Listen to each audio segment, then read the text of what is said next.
Kita katakan dakwah merupakan ibadah yang sangat mulia. Kenapa ya ikhwan? Kalau kita renungkan tentang umur kita yang terbatas dan kita renungkan tentang kemampuan kita yang terbatas, dan kalau kita berpikir ekonomis bagaimana bisa dengan modal sedikit namun mendapatkan keuntungan sebanyak-banyaknya, maka ibadah yang terbaik untuk bisa meraih keuntungan yang sebanyak-banyaknya adalah berdakwah di jalan Allah Subhanahu wa taala. Ingat sabda Nabi sallallahu alaihi wasallam, "Man dalla ala khair falahu mithlu ajri fa'ilihi." Barang siapa yang menyuruh kepada kebaikan, orang kemudian mendapatkan hidayah atau melakukan suatu kebaikan, maka bagi dia pahala orang yang mengamalkannya. Itu bayangkan antum berdakwah dengan internet misalnya, atau antum berdakwah dengan ceramah, atau antum berdakwah dengan menyebarkan tulisan-tulisan atau dengan makalah-makalah. Kemudian ada seorang yang membaca, kemudian dia dapat hidayah, kemudian dia mengamalkan apa yang antum sampaikan dalam tulisan tersebut. Kemudian dia mengamalkan kebaikan tersebut selama 20 tahun, maka antum tinggal ongkang kaki di rumah, seluruh pahalanya juga ngalir sama antum. Ini makanya pahala capeknya cuma sebentar. Tetapi setelah itu pahala terus mengalir kepada antum. Bagaimana lagi jika antum kemudian menyelamatkan seorang dari kesyirikan?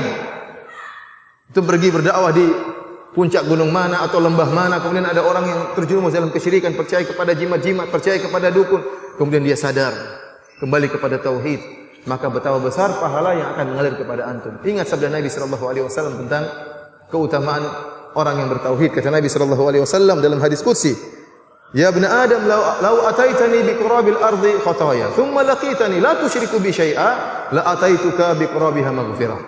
Kata Allah Subhanahu wa taala, "Wahai anak Adam, kalau seandainya engkau mendatangiku pada hari kiamat dengan membawa dosa sebesar bumi ini,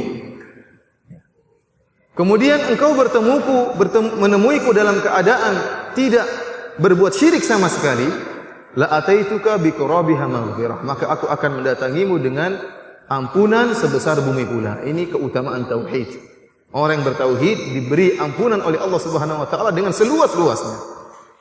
Kemudian ada orang yang tadinya terjerumus dalam kesyirikan, kemudian antum jelaskan atau dia baca tulisan antum, kemudian sadar dan mengenal tauhid, kemudian dia menjaga tauhidnya selama 30 tahun sampai meninggal dunia. Bayangkan, pahala tauhid tersebut terus mengalir kepada antum. Oleh karena dakwah merupakan ibadah yang sangat singkat, tetapi pahalanya yang dijanjikan sangat luar biasa.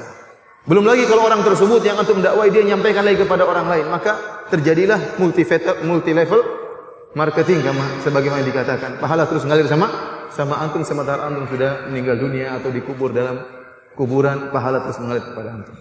Akan tapi tantangannya berat.